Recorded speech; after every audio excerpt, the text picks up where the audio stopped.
여러분 한 20년 전의 일입니다. 신학교 때 선교 단체를 통해서 이스라엘 성지 순례를 다녀온 적이 있습니다. 이때 충격 아닌 충격을 받은 일이 있습니다.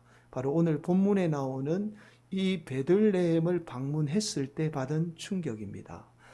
베들레헴은 예루살렘에서 한 8km 정도 떨어져 있습니다. 그런데 이곳은 유대인들이 사는 곳이 아니고 팔레스타인 자치지구예요. 그러니까 유대인이 살지는 않습니다. 그래서 지금은 이제 유대인 보호 장벽이 놓여 있습니다. 당시만 해도 이 보호 장벽이 없어서 누구나 다 왕래를 할 수 있던 곳입니다. 그런데 제가 놀란 사실은 당시 이 예루살렘은 사막 한가운데 있는 도시임에도 불구하고 이 스프링클러로 인해서 푸른 잔디로 잘 꾸며진 마치 유럽의 한 도시를 옮겨 놓은 듯한 모습이었습니다. 반면에 이 베들레헴은 이 비포장 도로에 먼지만 날리는 마치 우리나라의 50년대, 60년대를 연상케 했습니다. 바로 옆 동네인데 그렇게 차이가 난 거예요. 아주 작은 빈민촌입니다. 이곳의 아이들은 대부분 학교도 가지 않고요. 지나가는 우리를 따라다니며 $1 돈을 달라고 그렇게 돈을 요구했습니다. 더 놀라운 사실은 예수님의 탄생 기념교회가 잘 지어진 것이 아니라 2000년에 지어진 모습 그대로 방치가 되어 있었습니다. 여러분, 우리나라 같으면 어떻게 하든지 한 명이라도 더 이 여행객을 유치하기 위해서 보수공사를 하거나 새롭게 아마 단장을 했을 거예요. 그런데 그대로 방치가 되어 있었던 겁니다. 그럴 법도 한 것이 여러분 유대인들은 예수님을 믿지 않지요. 그래서 자신들과는 상관이 없는 곳으로 그렇게 생각을 하고 방치를 해 두었던 겁니다. 이때 받은 충격이 이곳이 인류의 구세주가 태어난 곳이 맞을까라고 생각할 정도로 아주 보잘것없는 곳이었던 거예요. 여러분, 우리 주님은 이처럼 보잘것없는 곳에서 태어났습니다. 그러나 우리를 구원하신 인류의 구세주가 되셨죠. 이것은 우리 인생 또한 어떤 조건이나 환경이 중요하지 않다라는 사실을 우리에게 잘 보여주고 있습니다. 여러분, 예수님의 존재 자체가 중요하듯이 저와 여러분 또한 존재 자체가 중요합니다. 사랑하는 성도 여러분, 저와 여러분은 하나님의 자녀입니다. 저와 여러분이 처한 환경이 중요한 것이 아니라 저와 여러분이 하나님의 자녀라는 이 존재 자체가 중요해요.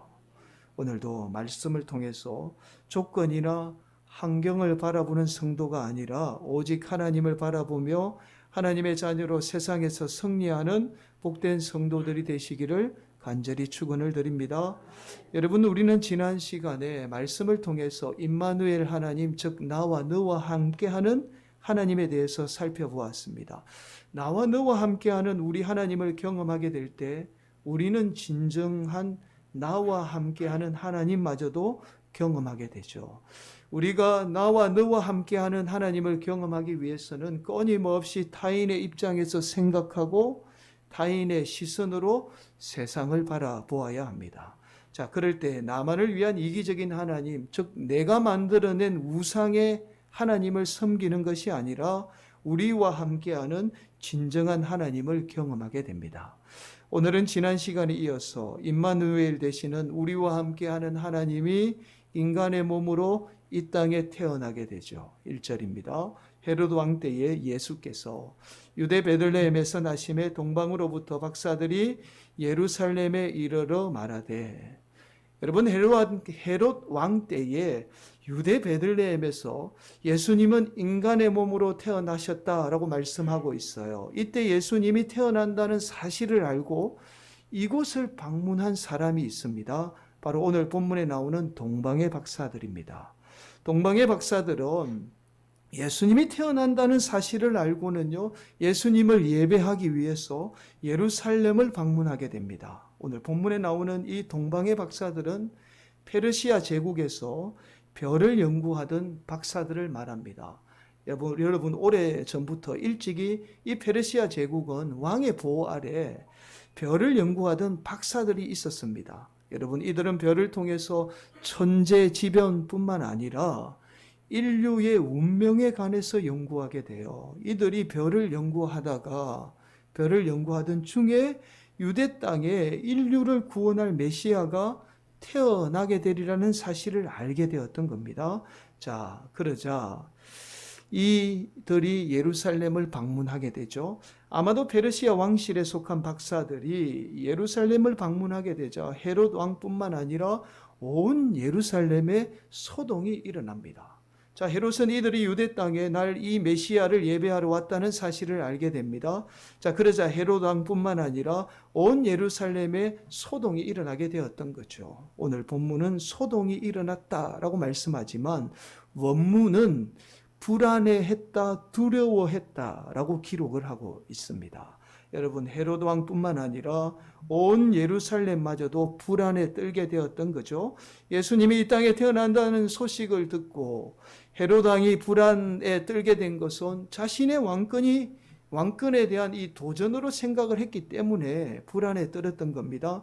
반면에 온 예루살렘이 불안에 떨게 된 것은 이 일로 인해서 예루살렘에 일어날 일들이 두려웠던 거죠. 우리가 다음 시간에 이 일들이 어떤 일들인지 살펴보겠습니다. 자, 이렇게 되자 헤롯은 유대의 모든 대제사장과 서기관들을 불러서 예수님이 태어날 곳이 어디인지 묻게 돼요. 자, 그러자 대제사장과 서기관들은 예수님이 관한 예언의 말씀인 이 미가 선지자의 말씀을 통해서 예수님이 태어날 곳이 바로 베들레헴이라는 사실을 알게 됩니다. 6절의 말씀이죠. 또 유대 땅 베들레헴아 너는 유대골 중에서 가장 작지 아니하도다. 내게서 한 다스리는 자가 나와서 내 백성 이스라엘의 목자가 되리라 하였음이니이다. 헤롯은 대제사장과 서기관들을 통해서 예수님의 탄생에 관해서 확인을 하게 돼요. 자, 그러자 헤롯은 동방의 박사들을 불러서 예수님이 태어나면 자신에게도 좀 알려달라고 부탁을 하게 됩니다. 이유가 자신도 예수님을 예배하겠다는 거죠. 그러나 실상은 예수님을 죽이기 위해서 자신에게 알려달라는 요구를 하게 되었던 겁니다. 동방의 박사들은 별을 따라가다가 예수님을 가리키는 별이 멈춘 것을 보고는 기뻐하며 예수님이 있던 곳에 들어가 예수님을 예배하게 됩니다. 자, 그리고는 동방의 박사들은 꿈에 헤롯에게 돌아가지 말라는 음성을 듣게 돼요. 그리고는 다른 길을 통해서 본국으로 돌아가게 됩니다. 이것이 오늘 본문의 말씀이에요. 여러분, 우리는 본문의 말씀을 통해서 참 모순된 상황을 지금 접하게 돼요. 바로 누구보다도 이 메시아를 열망하고 있던 유대인들이 예수님의 탄생에 대해서 두려워하는 모습을 발견하게 됩니다. 반면에 전혀 예수님의 탄생에 대해서 무관하다라고 할 수 있는 이 동방의 박사들이 오히려 예수님의 탄생에 대해서 기뻐하는 모습을 발견하게 되죠. 여러분, 오늘 본문에 나오는 이 헤롯뿐만 아니라 유대인들은 자신들이 학수고대하던 메시아가 임해서 하루속히 자신들이 지금 고통당하는 이 로마의 압제에서부터 벗어나기를 간절히 기대하고 있었습니다. 그러나 그렇게 메시아를 기다리던 이 유대인들이 정작 메시아가 이 땅에 태어난다라는 이야기를 듣고는 오히려 두려워하고 있어요. 반면에 전혀 메시아를 기대하고 있지 않던 동방의 박사들은 예수님의 탄생을 기뻐하며 심지어 먼 길을 마다하지 않고 예수님을 찾아와 예배하는, 경배하는 모습을 발견하게 됩니다. 바로 오늘 본문의 말씀은 이 예수님의 탄생을 통해서 상반된 반응을 보인 두 부류의 사람을 통해서 우리가 무엇을 바라보아야 하는가에 대한 아주 중요한 말씀을 우리에게 하고 있어요. 또한 헤롯이나 유대인들은 신앙적인 환경 속에서 자랐던 사람이고 또한 신앙적인 환경 속에 있던 사람들입니다. 하나님의 말씀을 늘 들었던 사람이에요. 심지어 하나님의 말씀을 가까이에 두었던 사람들이죠. 반면에 동방의 박사들은 전혀 신앙적인 환경 속에 있던 사람들이 아닙니다. 결국 환경이 중요한 것이 아니라 누가 나를 다스리느냐에 대한 아주 중요한 메시지를 우리에게 주고 있어요. 여러분, 앞서서 우리가 살펴보았듯이 동방의 박사들은 평생 별을 보고 별을 연구한 사람들입니다. 여러분, 그들이 별을 보았기 때문에 별을 따라 이 베들레헴이라는 먼 곳까지 올 수가 있었던 거예요. 우리가 무엇을 보느냐에 따라서 그 사람은 그 보는 것에 지배를 받게 됩니다. 다른 말로 우리의 삶이 다스림을 받게 돼요. 여러분, 결국 동방의 박사들이 별을 보고 예수님께 나와 경배할 수 있었던 것은 바로 그들이 처해 있던 환경이 아니라 다스림에 대한 문제였던 거죠. 그들이 별을 보았기 때문에 별을 통해서 그들의 삶이 다스림을 받게 되었던 겁니다. 여러분, 우리는 세상을 바라볼 때에 세상을 볼 때 내 시선으로 세상을 바라본다라고 생각을 해요. 그러나 사실은 그렇지 않습니다. 여러분, 우리는 타인의 시선을 통해서 세상을 바라보게 됩니다. 조금 어려운 말인데 여러분, 예를 들어서 좀 설명을 해드릴게요. 우리가 좋다라고 하는 것들이 실제로 내가 좋다라고 생각하는 것이 아니라 남들이 좋다라고 생각하기 때문에 나도 좋다라고 생각을 해요. 좋다라는 것이 나에게 왜 좋은지, 나에게 어떤 유익이 있는지 생각하지 않습니다. 나와는 전혀 상관이 없어도 사람들이 좋다라고 하면 나도 좋은 거예요. 사람들, 즉 타인이 좋다라고 하기 때문에 내가 좋다라고 생각을 하게 됩니다. 실제로 우리가 남들이 너무 좋아, 이거 너무 좋아, 너도 한번 꼭 해봐 라고 그렇게 말하는 것을 우리가 가지거나 경험하게 될 때 실제로 그렇지 못할 때가 있어요. 아니, 이게 왜 좋지? 이게 왜 좋은 거야? 라고 그렇게 경험할 때가 있어요. 또한 다른 사람이 너무 힘들어, 너 절대로 못해, 그거 절대로 하지 마, 그렇게 말을 듣고 아예 그 일들을 해보지도 않고 포기하는 경우가 있습니다. 그러다가 어쩔 수 없는 상황에 우리가 그 일을 하게 될 때가 있어요. 그런데 그 일을 우리가 막상 해보면 우리의 예상과 달리 별로 힘들지 않을 때가 있습니다. 아니, 이게 뭐가 힘들다고 그러지? 라고 그렇게 경험할 때가 있어요. 여러분, 이처럼 실제로 우리는 대부분 실체를 보지 못합니다. 그러니까 사건이나 어떤 실체를 보고 판단하는 게 아니에요. 대부분 타인의 해석을 통해서 세상을 바라보고 있는 거죠. 바로 나의 시선을 통해서 세상을 보는 것이 아니라 타인의 시선으로 세상을 바라보고 있어요. 대표적인 인물이 바로 오늘 본문에 나온 헤롯입니다. 여러분, 헤롯은 타인의 이야기를 듣고 지금 세상을 바라보고 있는 거예요. 당시 헤롯은 무소불위의 권력을 가진 사람입니다. 여러분, 왕으로 두려울 게 없는 존재죠. 그런데 타인의 말만 듣고 아기가 태어난다라는 그 말에 지금 두려워해서 스스로 자신의 존재를 작은 존재로 만들어버리고 있는 거죠. 여러분, 결국 우리도 마찬가지예요. 타인을 통해서, 다른 말로 주위에 들려오는 이 환경을 통해서 우리를 바라봐요. 그래서 끊임없이 연약하고 작은 존재로 우리 스스로를 만들어버리는 거죠. 여러분, 우리가 끊임없이 주님만을 바라보아야 하는 이유가 바로 여기에 있어요. 우리가 주님을 바라보게 되면 반드시 우리는 주님의 다스림을 받게 돼요. 우리가 주님의 다스림을 받을 때 우리는 환경의 영향을 받지 않는 인생이 되는 겁니다. 우리가 우리 주님의 다스림을 받는다는 사실은 우리가 비록 연약하고 작은 존재이죠. 세상에 비하면 우리는 언제나 연약하고 작은 존재예요. 이건 변하지 않아요. 우리가 많이 가지고 많이 배운다라고 해서 우리가 세상에 강한 존재가 되고 능력 있는 존재가 될 거라고 생각하지만 항상 우리는 세상에 어떤 존재? 작고 연약한 존재예요. 그러나 위대하신 우리 주님이 주님의 다스림을 우리가 받기 때문에 우리는 결코 연약하고 작은 존재로 살아가지 않게 되는 겁니다. 여러분, 오늘 말씀의 동방의 박사들처럼 우리가 주님만 바라보게 되면 반드시 주님의 다스림을 받게 돼요. 주님의 다스림을 받는다는 것은 내가 연약하지만, 나는 작은 존재이지만 내 안에 우리 주님이 우리 주님의 역사가 임하게 됩니다. 그래서 6절이 이 베들레헴이라는 아주 보잘것없는 동네를 통해서 지금 우리에게 상징적으로 지금 말씀하고 있어요. 6절은 이렇게 말씀하죠. 또 유대 땅 베들레헴아 너는 유대 고을 중에서 가장 작지 아니하도다. 여러분 이 말이 무슨 말이에요? 작지만 작지 않다는 말이잖아요. 지금 작지만 작지 않다는 말이에요. 왜 그럴까요? 이어서 이렇게 말씀합니다. 내게서 한 다스리는 자가 나왔어. 여러분 저와 여러분의 인생이 베들레헴처럼 작은 인생일지라도 우리 예수님 바라보고 예수님이 나를 다스리게 되면 우리는 결코 작은 인생, 연약한 인생이 아니라는 사실을 지금 본문이 우리에게 말씀하고 있어요.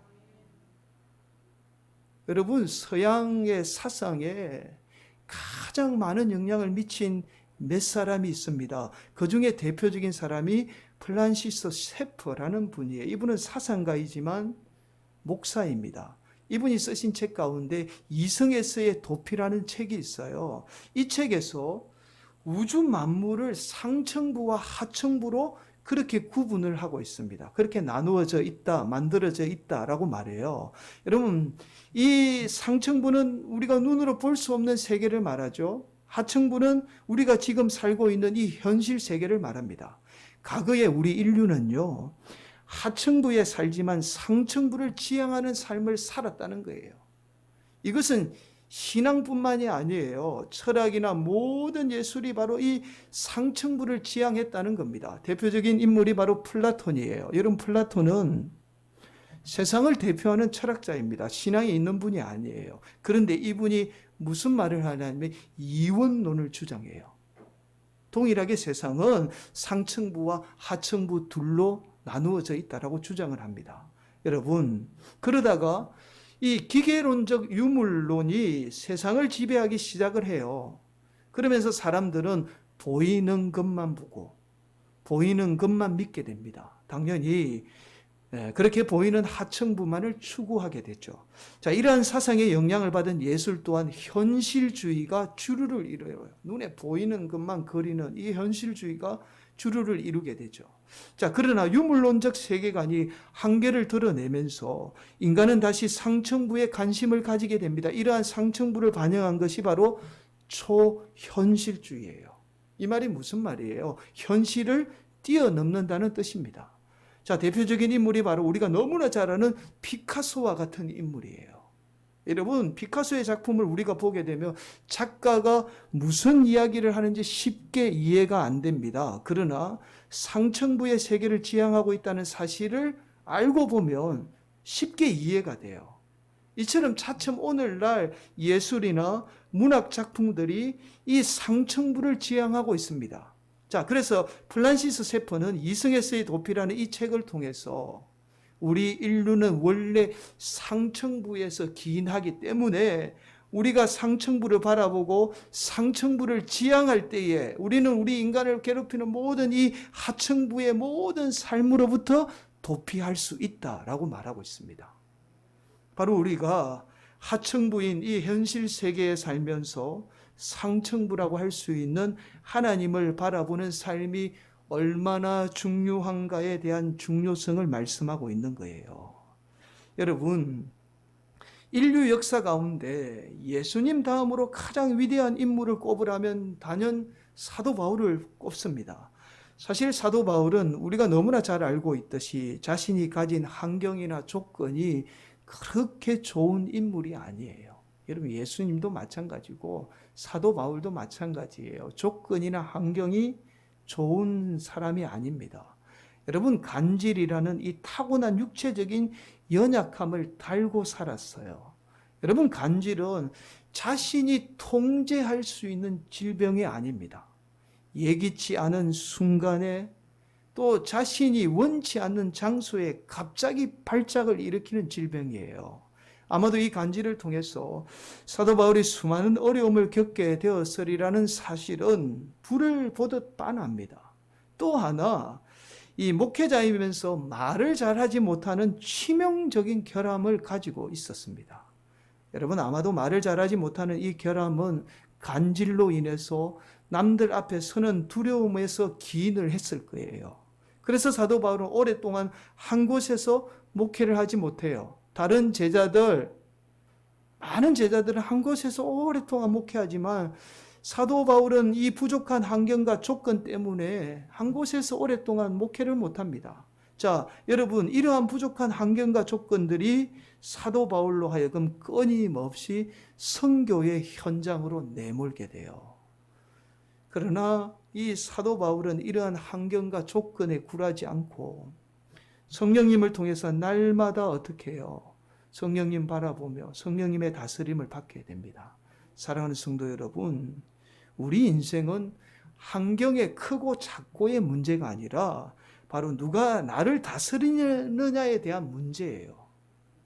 우리가 세상의 눈으로 바라보게 되면 우리는 한없이 연약하고 작은 존재라면 보여요. 더 이상의 것을 보지 못합니다. 그러나 우리가 주님을 바라보게 되면 우리는 우리 주님이 지금도 나를 다스리고 있다는 사실을 보게 돼요. 지금도 우리 주님이 나를 다스리기 때문에 내가 결코 작은 존재가 아니라는 사실을 깨닫게 되는 겁니다. 여러분, 우리 교회도 마찬가지예요. 우리 교회 작아 보일 뿐이에요.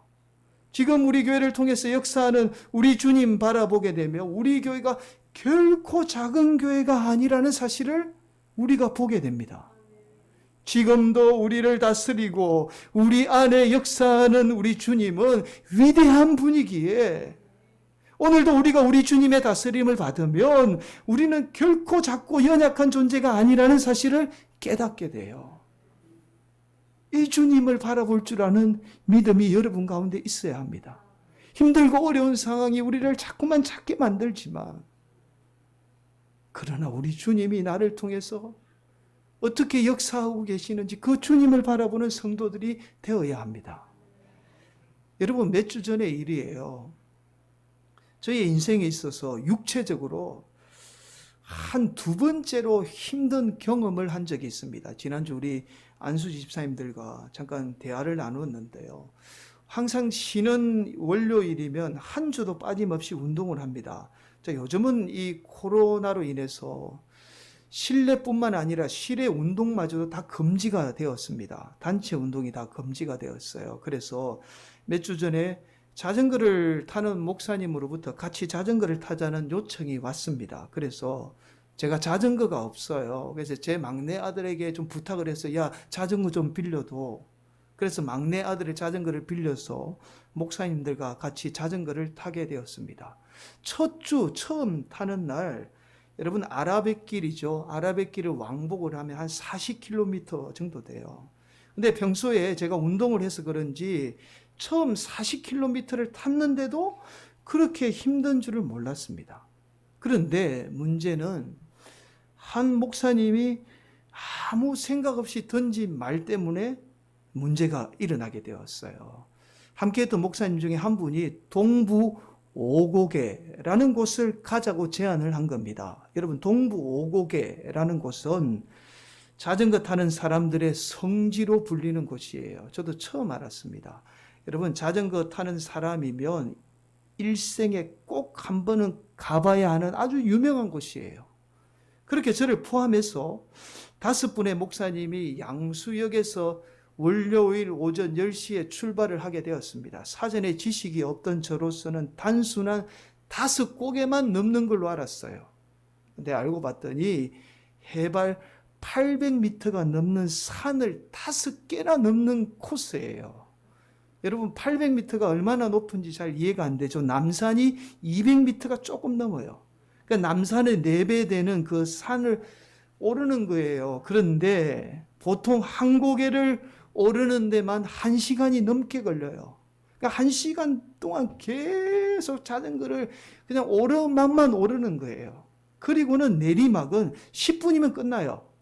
그냥 눈 깜짝할 사이에 내리막이 끝나고 다시 또 1시간 이상 동안 계속해서 페달을 밟아가지고 오르게 돼요. 그럼 마지막 고개가 바로 유명산을 넘는 고개입니다. 유명산은 일명 유명을 달리한다라고 해서 유명산으로 불리는 곳이라는 말이 생길 정도로 아주 힘든 곳이에요. 보통 사람들은 여기에서 다 포기해요.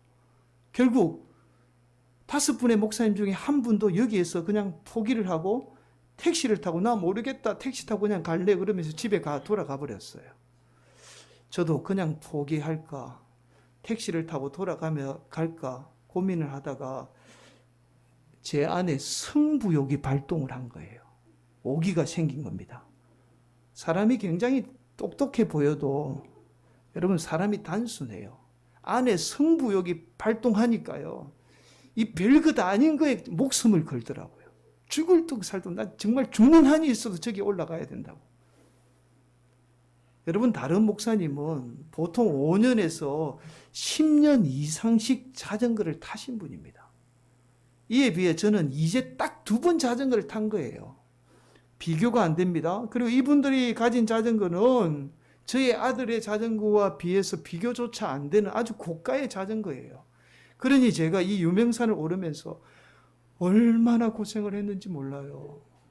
도착을 해보니 저녁 7시예요. 그러니까 무려 9시간 동안 자전거를 탄 겁니다. 제가 집에 와서 잠을 자려고 하니까 막 온몸이 아프고 특히 사타구니가 너무 아파가지고 밤새 잠을 못 잤어요. 제가 그렇게 고생하면서 깨달은 사실이 하나 있습니다. 뭔지 아세요? 큰 진리를 깨달은 게 아니에요. 자전거는 비싸야 된다. 비싼 자전거를 타야 된다는 거예요. 여러분 제가 목사님들이 고가의 자전거를 타고 다니면 잘 이해를 못했어요. 목사님들이 왜 저렇게 고가의 자전거를 타나. 그런데 제가 고생을 해보니 그분들이 이해가 되더라고요. 그런데 여러분 문제는 여기부터예요. 그렇게 고생한 후에 저의 눈에 오직 들어오는 게 있었어요. 다른 건 하나도 안 들어오고 몇 주 동안 그것만 계속 들어왔어요. 그게 뭘까요? 자전거. 네, 자전거예요. 차를 타고 가다가도 길을 가다가도 지나가는 자전거만 보면 저도 모르게 그냥 시선이 다 뺏기는 거예요. 저 자전거는 얼마짜리일까? 앉으나 서나 주님 생각해야 되는데 앉으나 서나 자전거 생각 앉으나 서나 자전거 생각. 요즘 아이들의 노래로 하면 자전거만 보인단 말이야 자전거만 사랑한단 말이야 이런 노래가 있습니다. 자전거만 보이는 거예요. 사실 여러분 따지고 보면 이 동부 오곡이라는 곳이 평생 한번 갈까 말까 한 곳이에요. 그래서 자주 가는 곳이 아닙니다. 자주 갈 수도 없어요. 자, 이 말은 굳이 제가 그렇게 비싼 자전거가 필요 없다는 말이기도 하죠. 결국 끊임없이 이 타인의 자전거를 통해서 내 부족한 자전거만 보인 거예요. 사랑하는 성도 여러분, 우리가 인생에 있어서 여러분이 어려움을 겪게 되거나 아니면 과거에 당한 이 경험을 통해서 여러분은 평생 부족한 것만 보고 살아가요. 부족한 것만 탓합니다. 환경만 탓해요. 내 부모님이 부족하면 평생 살아가면서 내 부모님만 탓하고 살아가요. 그렇게 여러분이 환경의 지배를 받게 돼요. 여러분의 인생이. 나도 모르는 사이에. 더욱이 지금은 우리가 당하는 이 코로나라는 어려운 상황이 우리가 다 처음 경험해 보잖아요. 그러니까 지금 다른 거 안 보여요. 이 환경만 지금 보이는 겁니다. 환경만 지금 보게 하는 거예요. 그래서 우리가 이 상황에 지금 벗어나지 못하도록 하는 거죠. 많은 성도들이 지금 다른 거 못 보고 있는 거예요. 여러분, 우리가 우리 주님 바라보게 되면 저와 여러분의 인생은 우리 주님의 다스림을 받게 됩니다. 저와 여러분이 우리 주님의 다스림을 받게 되면 비록 내가 연약하고 내가 작아도 지금의 환경이 어려워도 오늘도 위대한 우리 주님이 내 삶 가운데 역사하게 돼요.